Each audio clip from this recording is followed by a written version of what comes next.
Oh, g'day. Now, in a previous video we spoke about life as we know it being a visualization of thoughts. We are one mind with an infinite number of personalities, all expressing ourselves into a dream. Our innate ability is to visualize our thoughts into a dream state. That's the closest thing we'll ever get to a reality, actually. We're just a mind, an essence that thinks and visualizes its thoughts into dream states. And within those dream states, the personalities interact with that environment within the dream. Now, thought is a response to or an opinion of an environment, which is circumstantial surroundings or conditions. And as we spoke before, those circumstantial surroundings or conditions could be simply a state of mind. How we think, how aware we are of what we are. So this life, as the dream of mind, we spoke how it comes about. Now, we're going to go a little bit deeper into that. Geometrical thought harmonics is what I have labelled as the language of thought, the language of mind. Atoms form in geometrical patterns. Triangles, squares, pentagons, heptagons. Language of creation. As I spoke before, everything within life, or within the dream, is symbolic of a way of thinking, a state of mind, visualized thoughts. Okay, so geometrical thought harmonics. We start off with the basics. Now, simple geometry. Simple geometry is the language of creation. That's what it is. It has symbolically manifested itself into the dream as a response to those questions that the mind asked. What am I? How did I come about? Did something create me? What's my purpose?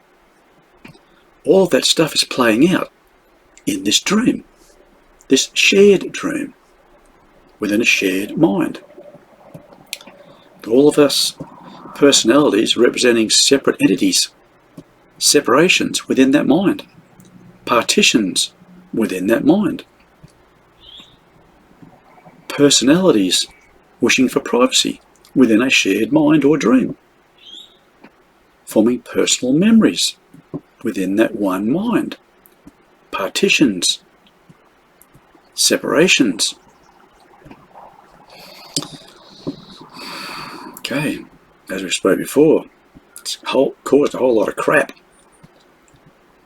Everything within this dream that we call life represents the state of our own mind. All the questions that we're asking, an infinite number of possible answers being expressed into the dream state. Possible scenarios. This is how it could have been. Oh, this is how we might have come about. This might be our purpose. That might be our purpose. All reflecting into this dream state. It's amazing. Now, getting to the basics of geometry. You have a point and you have lines. So a point in geometry represents a point of view in the mind. Thought, a response to or an opinion of an environment. So that point represents thought. Now, designs of thought manifest in geometry. Well, let's put it this way. You have one point, thought. A line between 2 points is a line of thought, the direction the thought takes. an angle between 3 points. Now you say, someone says, oh, what's his angle? What's his intention? What's his or her agenda? So an angle represents intention or agenda within the mind, within the language of creation. Intention, agenda. So the first polygon, a polygon is simply a plane or facet, a two-dimensional design of thought. It can be three, like a triangle, a square, a pentagon, a hexagon. They're all polygons. Represent designs of thought with intention. Our agendas. So we have an equilateral triangle of 3 points, 3 lines of thought, 3 angles, but they're all the same. They're all the same angles, same intention. So one design of thought with one intention, one agenda. The equilateral triangle represents imagination, which has a creative intention or agenda. It's creative thought. Then we have a square, 4 points, 4 lines of thought, 4 angles, but all again the same. Same intention or agenda. Square represents intellect. It is receptive and constructive. It has a receptive and constructive intention or agenda. It takes on board and builds upon concepts. It accumulates. So memory is formed by intellect. It accumulates thoughts. Takes on board and builds upon concepts. Then we have a pentagon. 5 points, 5 lines of thought, 5 angles, again all the same, one intention, one agenda.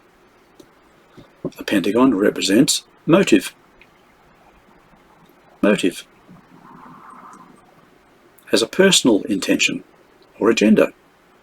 Motive is personal agenda.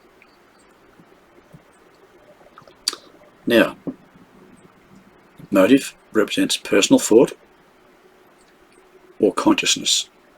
Consciousness is personal thought. If you're conscious, you're having personal thoughts. Without personal thought, you're unconscious. No personal input. Okay, so far we have imagination, we have intellect, and we have consciousness. It's the mind evolving. Imagination, creative, creation, intellect, receptive and constructive, accumulates, forms memory.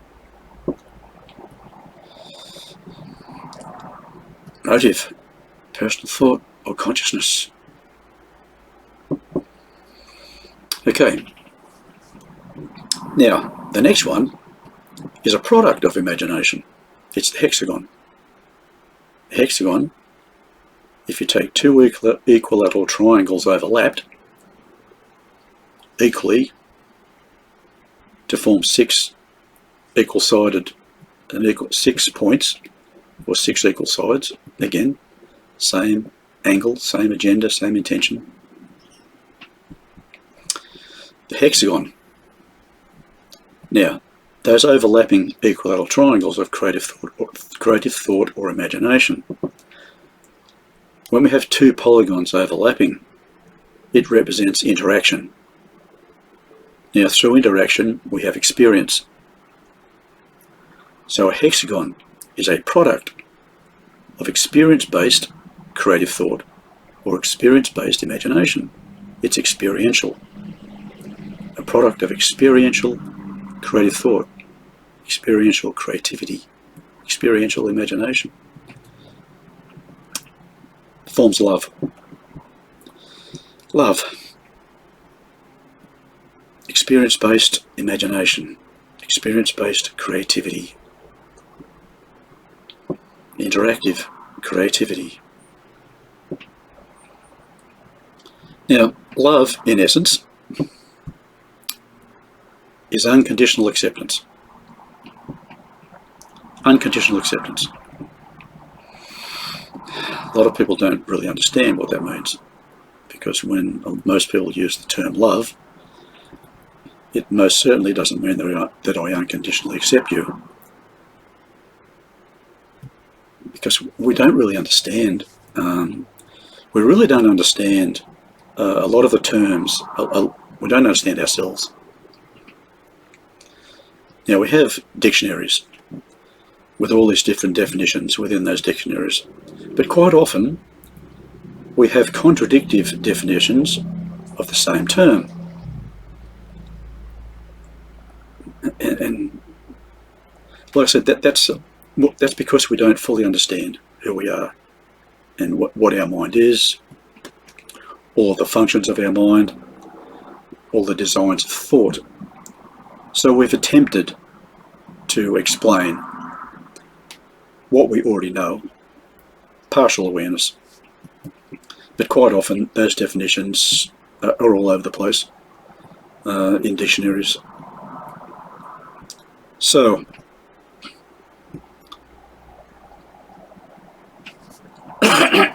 pardon me, unconditional acceptance. Now, unconditional or love, hexagon, represents unconditional acceptance. Unconditional acceptance creates programs and impulses. Now, if we were to say that love was impulsive, we'd probably all agree. But if I said that love creates programs and reflex responses, most of us would scratch our heads. So, doesn't sound right. But that's how it is. Unconditional acceptance. You bypass the word love. Unconditional acceptance creates programs. Program thought through unconditional acceptance. Reflex responses are programs. Impulses are programs. Okay, so love is reflex responsive and impulsive. Okay, unconditional acceptance. Then we have a 7-pointed design, or 7 lines of thought. Heptagon. Now, a heptagon represents perception. Perception, how we perceive something. Perception is the way we see things. It's a form of understanding. The way we see something. Form of understanding. From perception, we get hindsight, insight, and foresight. They're all forms of perception. Okay. Then we have an octagon, 8 points, 8 equal sides, again, same intention, same agenda. Now, if those polygons weren't regular polygons, which means the angles weren't the same, the length of the lines weren't the same, it would have a different concept because it would have more than one intention or more than one agenda. It would be irregular. Now, there's another word for that. Unorthodox.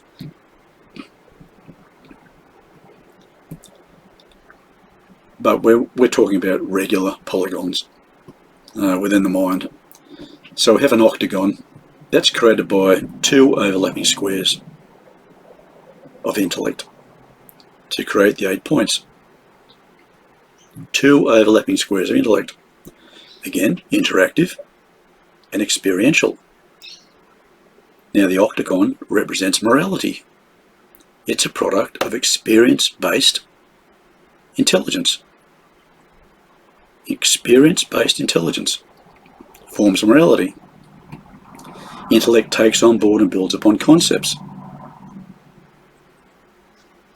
So experiential intelligence takes on board and builds upon experiences. Morality takes on board and builds upon experiences, or builds upon what we have experienced. Receptive and constructive takes on board and builds upon concepts.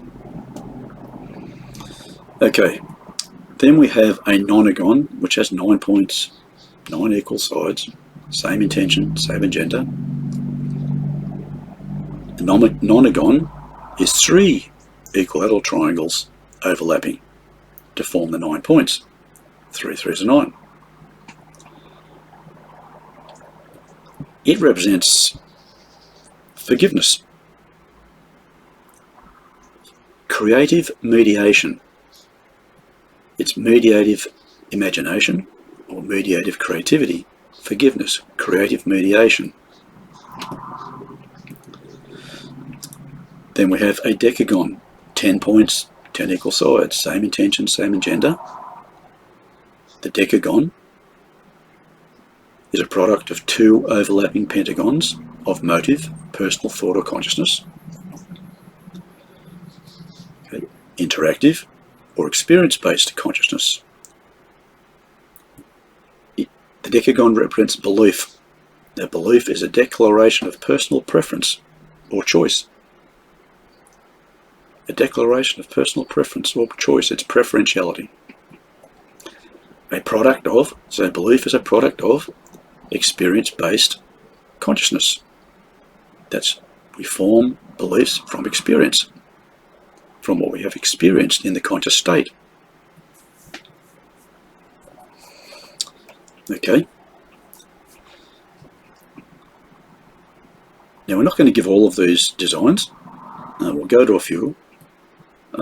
We have 11-pointed design, a hen decagon. Again, regular, so same intention, same agenda. It represents reflection, to reflect upon something, to concentrate on something, to ponder, to consider. That's reflection. Then we have a 12-pointed design. Again, 12 equal sides, equal angles. But it's a product of 4 overlapping equilateral triangles of creative thought or imagination, 3 overlapping squares of intellect, 2 overlapping hexagons of love or unconditional acceptance, program thought, reflex responsive or impulsive thought. Okay, so the 12-pointed design represents synchronicity. Synchronicity or coordination. That's what synchronicity is. It's coordinative. It's experiential creative thought, experiential intelligence, and experiential love. But if you put a point in the center of the hexagon, create a center point hexagon, and you connect the outside points of the hexagon to that center point, it creates 6 equilateral triangles focused inwards to a center point. Now we're getting ahead. I'll get ahead of myself a little bit here. But sense, you know what sense is? Sense labels, recognizes, and recalls memory. Makes sense? Sense. Common sense, all that sort of stuff. But a center point hexagon isn't 3-dimensional. Normally sense, in geometric form, forms of sense are pyramids. All pyramids represent forms of sense within the mind. But the center point hexagon is a form of sense, but it's a planar sense. Sense is focused creative thought or focused imagination. That's what sense is. Focused creative thought. Focused creativity. Now the center point hexagon, all of those equilateral triangles are focused inwards to a center point. So it's focused creative thought. But that point, when you put a point in the center of a polygon, square, whatever, hexagon, it forms an agreement. All of the outside points come together to form an agreement, a central agreement of that trait, that design of thought as an agreement, forms an agreement. So the hexagon, love-based, it's a form of sense, and it's an agreement. So it represents awareness. Awareness. A love-based sense agreement, or a conclusive agreement of focused creative thought or focused imagination. It's impulsive, but it's also a sense. It's a sensory impulse. So awareness is a sensory impulse. Okay. So we get back to the dodecagon, 12 points, 2 overlapping center point hexagons, synchronized awareness, coordination. But it's also creative intelligence or intelligent creativity, synchronicity, receptive and constructive, takes on board and builds upon concepts, but also creative. Okay. Now, we'll skip a few. We'll go to the 14 points. No, we'll go to the 13. Okay, 13 points, 13 lines. That represents reification. 13 points, external points, 13 lines of thought, 13 angles. Reification is to make a concept in the mind real. Reification, to make a concept in the mind real. That's a 13-point design. 14-point is 2 overlapping 7-pointed designs or heptagons. So it's interactive or experiential perception. Experiential perception. Now the 14-point design represents hindsight. Hindsight. Experience-based perception. Perception of experience. Hindsight. Perception of experience. How we see something. Looking back at what we have experienced. Makes sense to me. Okay, so then we go to the 16-point design, which is 2 overlapping octagons or 4 overlapping squares of intellect. 16-point design. It represents rectification. Now, rectification is correction in essence. It's just simply correction. To rectify, to correct. It's overlapping intelligence, overlapping morality, is experiential morality. Now, through moral experience, or what we have experienced. Now, intellect takes on board and builds upon concepts. Morality takes on board and builds upon experiences.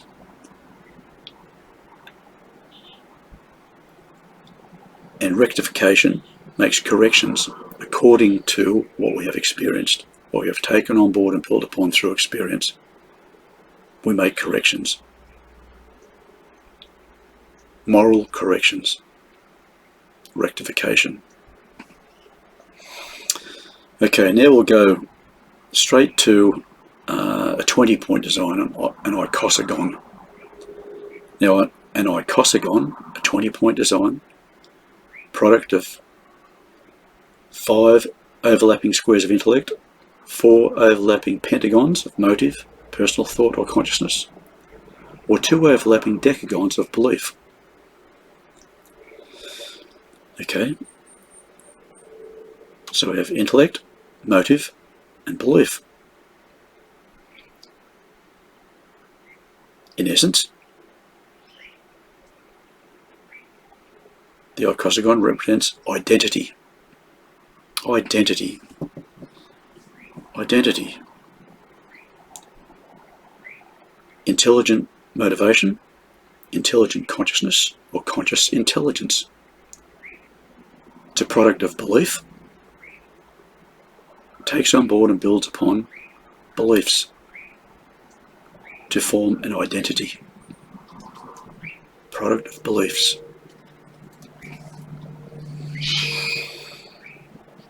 Now that's as far as we'll go with those polygons, the planes. They form planes or facets of geometric spheres,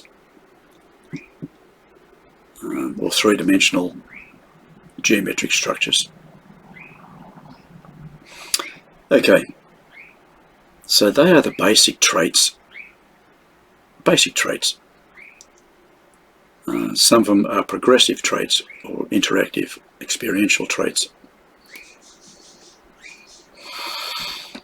Alright, now, are we getting too complicated for everybody? Are your eyes glazed over? You're going into brain death? Hopefully not. I've only given the basics. It's just to understand geometry in relation to designs of thought. It's a language of creation. That's how atoms form. Everything, and atoms are just energy. You know, everything's just energy.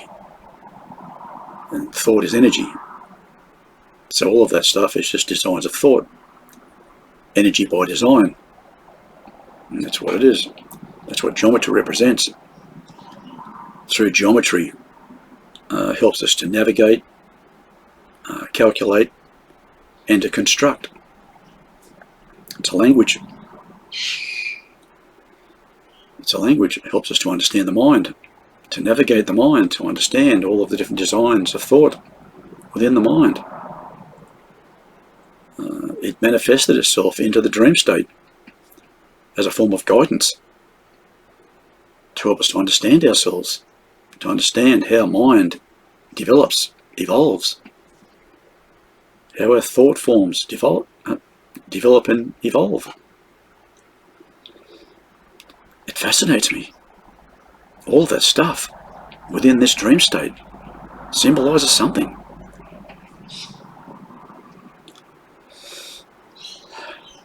Okay, now as I said before, pyramids, all pyramids represent forms of sense. They are symbolic forms of sense that are manifested into the dream state. Forms of sense. You have a tetrahedron pyramid, which has all equilateral triangle sides, 4 points, 4 facets, all the same facets, all the same angles. It represents common sense. A common sense is unbiased. By unbiased, we mean that there are no other different facets, like a square-based pyramid has equilateral triangle faces forming an apex, but the base is a square of intellect. So the tetrahedron pyramid represents common sense, unbiased sense. But we just mentioned the square-based pyramid. The square-based pyramid is receptive and constructive. It's focused creative thought, but it's receptive and constructive. It represents attitude. Now, attitude is the position a body takes in relation to an environment. The position a body takes in relation to an environment. That's attitude. And we have all this different definitions of attitude, but it is the position a body takes in relation to an environment. If you have a car going up a hill, the angle of that car is its attitude. Square-based pyramid. Egyptian pyramids. Square-based pyramids. Forms of attitude. Receptive and constructive. takes it on board and builds upon concepts. Receptive and constructive, a form of sense, attitude. Then we have a pentagon-based pyramid. Pentagon-based pyramid. The pentagon represents motive, personal thought or consciousness. Represents desire or a wish. Okay, desire is a wish. It's a motive-based sense. Desire is a motive-based sense. A motive-based, focused creative thought. Motive-based, focused creativity is desire. It's a wish. Motive-based. Wishes are motive-based. Okay. And we already spoke about the center point hexagon of awareness. And they're pretty much the basic forms of sense, actually, within the mind. At least, but awareness is a planar sense. So as the other forms of sense are three-dimensional, and they can form geometric spheres, or they can be directed outwards or inwards within that sphere. But a center point hexagon is a planar sense. Now it can be an external facet of a geometric sphere, or an internal facet of a geometric sphere. It can be emotional awareness, which will be a center dissecting center point hexagon. It divides a sphere into halves, forms equators.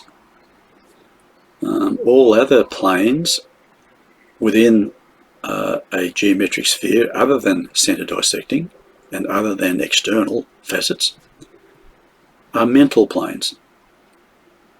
So awareness can be emotional, it can be mental awareness, and it can be physical awareness.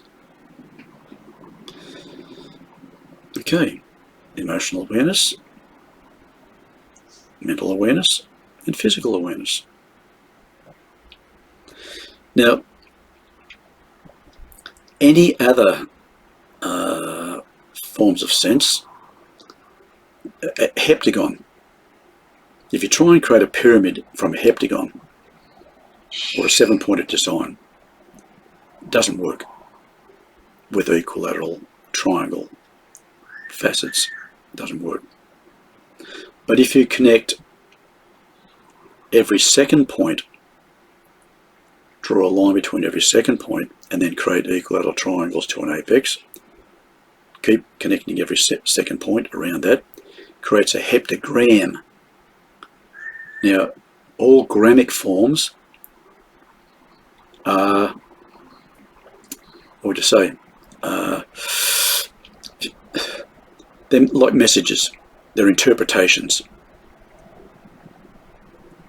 So a gram is like it's documents, records, interprets. It's an interpretation of that particular trait. So you have you can have pentagrams, you can have hexagrams, octograms, all that sort of stuff. They're all interpretations of that particular trait. So a pentagram will be an interpretation of consciousness, an interpretation of motive, personal thought, or consciousness, a motive interpretation. Interpretation of a motive. A hexagram is the two overlapping equilateral triangles that produce the hexagon of love. So that forms a hexagram. Two overlapping equilateral triangles. Yeah. But a true gramic form connects all the points of a polygon internally in one continuous line connection. So you go from one point to the next point to the next point to the next point, keeps going around until it stops, and it creates that gram, that pentagram, hexagram.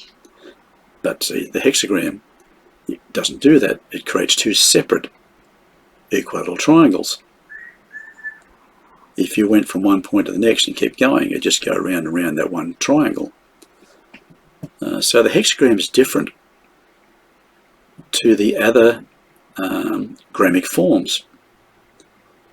Pentagram, interpretation of motive. But the hexagram,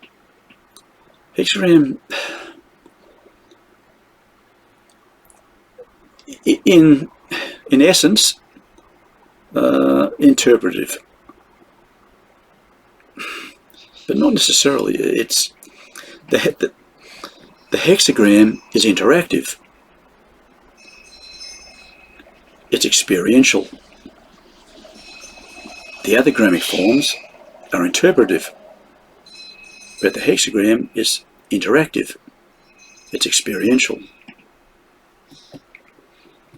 Okay, so all of those designs of thought over and above the hexagon, like I said, you have to create gramic forms, and then those lines, the lines of that gramic form, then go up in equilateral triangles to create an apex.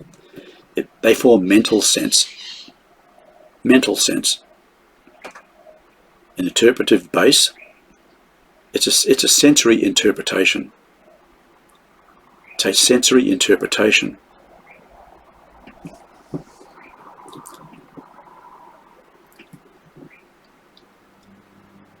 Okay. Let me see. Now, all prisms. A cube is a prism, but you can get a whole lot of different prismatic forms. But all prisms in the mind, in the language of creation, represent forms of logic. Forms of logic. Library of growing intelligent concepts. Logic forms memory, an accumulation and categorization of thoughts. So all square-sided prisms, but the cube has all square sides, the same as the tetrahedron pyramid had all equilateral triangle sides. So the cube, in essence, is unbiased. It's an unbiased form of logic. However, the cube is a product of two tetrahedron pyramids, and the edges of the tetrahedron pyramids form the diagonals of the square sides of the cube. Tetrahedron pyramid represents common sense. Common sense. Those edges are forming intellect agreements formed by common sense. So the cube is formed by two tetrahedron pyramids of common sense.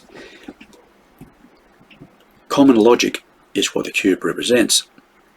So the common logic is a product of common sense agreements. Common sense agreements form common logic. All other forms of logic are polarized.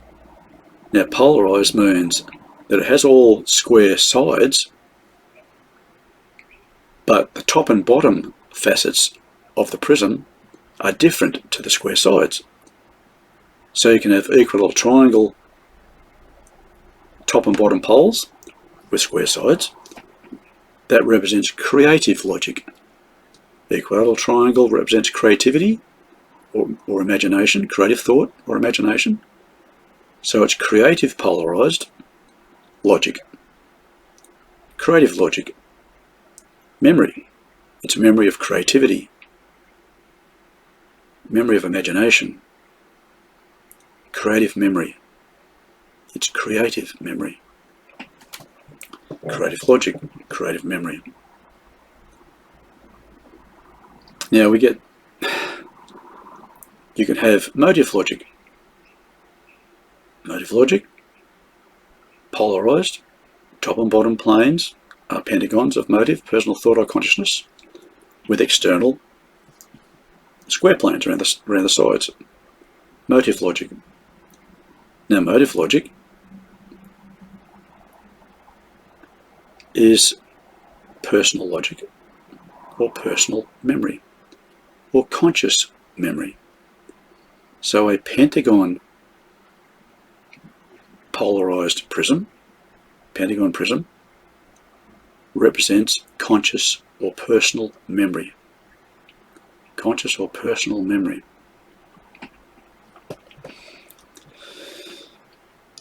Then we can have awareness logic. Awareness logic has a center point hexagon top and bottom with the square sides surrounding it to form a hexagon, with a center point, all of the top, as in the hexagon represents a love-based sense agreement.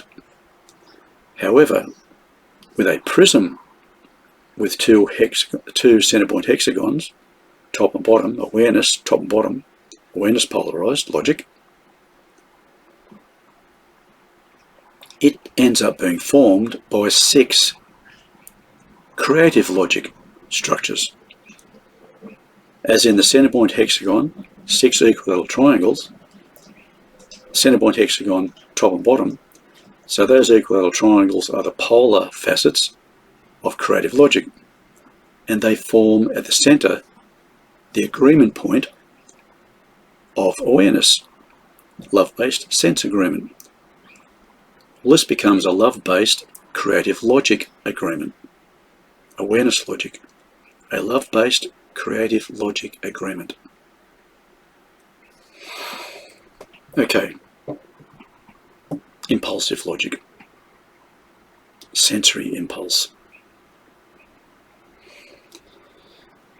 Okay, so then we go to, you can go as long as you like, I suppose, all different types of logic. You can have perceptive logic, you can have moral logic, you can have belief logic, but belief logic can be a product of 2 motive logic structures. Can be. But you can get belief logic. If you put a center point, belief logic has polar decagon planes and then square sides. If you put a center point in the middle of those decagons, what it creates is, if you go to the bottom plane of that polar structure, the decagon, and create 2 overlapping pentagons, then you use those 2 overlapping pentagons as the basis of pentagon-based pyramids of desire or wishes. You connect those bases up to that center point of the top decagon, center point decagon plane. So it creates interactive or experiential desire. So belief logic is a product of interactive or experience-based desire. Agreements of experiential desire. So belief logic is an agreement of experiential desire formed by sense. Now, getting back to the logic states. Logic, library of growing intelligent concepts. A mind is a logical construct. Now, what categorizes that logic state? An accumulation and categorization of thoughts. But what categorizes that logic state? Sense categorizes logic states. So it's categorized by sense. Sense labels, recognizes and recalls memory. It labels memory. It categorizes memory. Common sense categorises common logic. Desire categorises belief logic. All these different forms of sense. Okay. Now,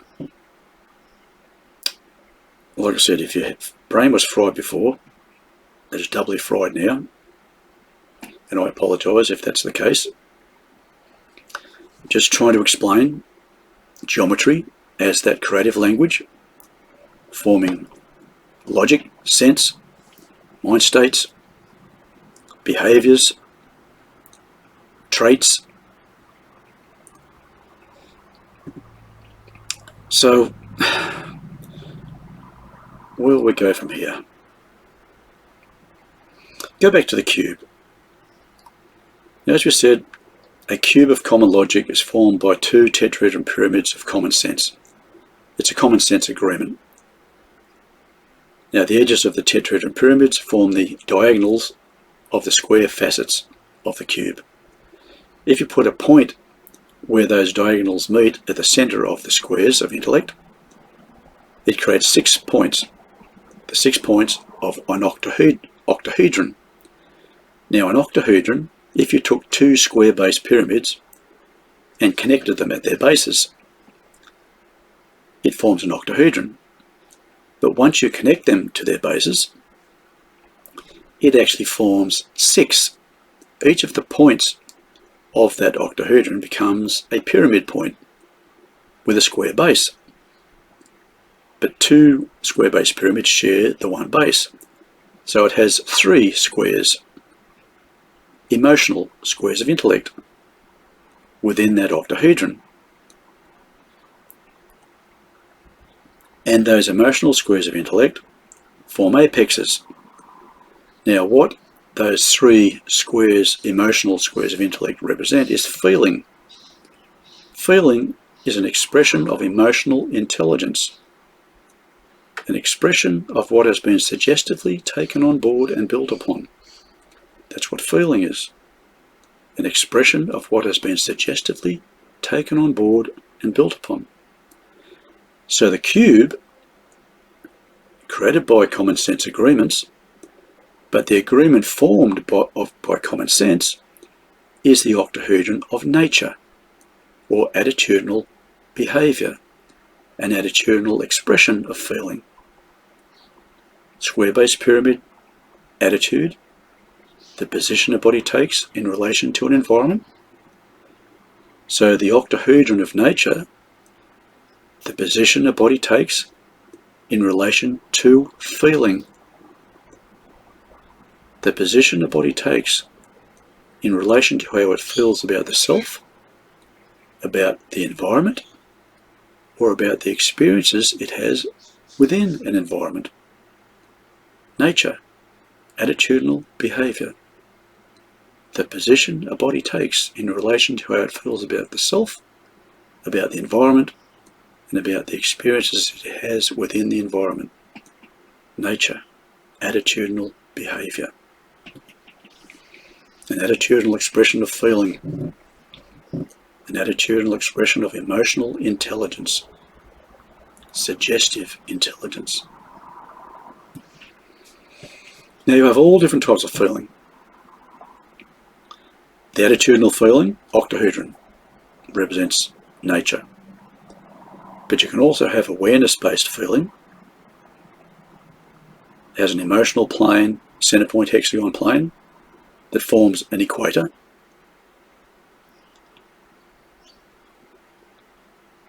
And then you have 3 squares of intellect connecting to the top and bottom points of a sort of double terminating pyramid, sort of. So it's awareness-based feeling. Feeling suggests behaviour. So awareness-based behaviour is respect. Respect is awareness-based behaviour. An awareness-based expression of emotional intelligence. An awareness-based expression of emotional intelligence. Awareness is sensory as well. So it's a sensory expression of emotional intelligence. Okay, so you have attitudinal behaviour, nature, awareness-based behaviour, respect. Then you can have belief-based behaviour. Belief is a declaration of personal preference or choice. Belief-based behaviour. A belief-based expression of emotional intelligence. Belief-based behaviour is trust. Trust is belief-based behaviour. Okay. We can have moral-based behaviour. But an octagon base with top and bottom apexes, double terminating, but an octagon is a product of two squares of intellect. So if you take those two squares as the bases of attitude, it becomes virtue, moral-based feeling, or moral-based attitudinal behaviour. Moral-based attitudinal behaviour is virtue. Moral-based attitudinal behaviour. Product of two interactive or overlapping octahedrons of nature. Moral-based nature. Virtue. Okay. I don't think we need to go any further with that. Let me see. I think we'll leave it at that. Like I said, it's probably most of you have probably turned it off already. But anyone who's really interested in the language of mind, the language of creation, why atoms form in geometric patterns, you know, why all these geometric structures and spheres exist,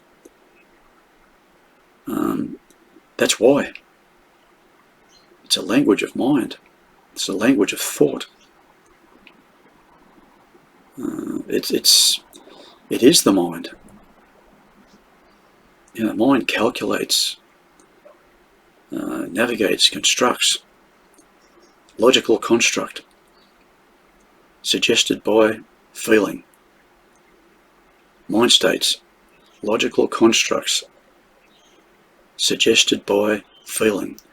In essence, all logic is behavioural logic. All logic states, all mind states are behavioural memory, memory of behaviour.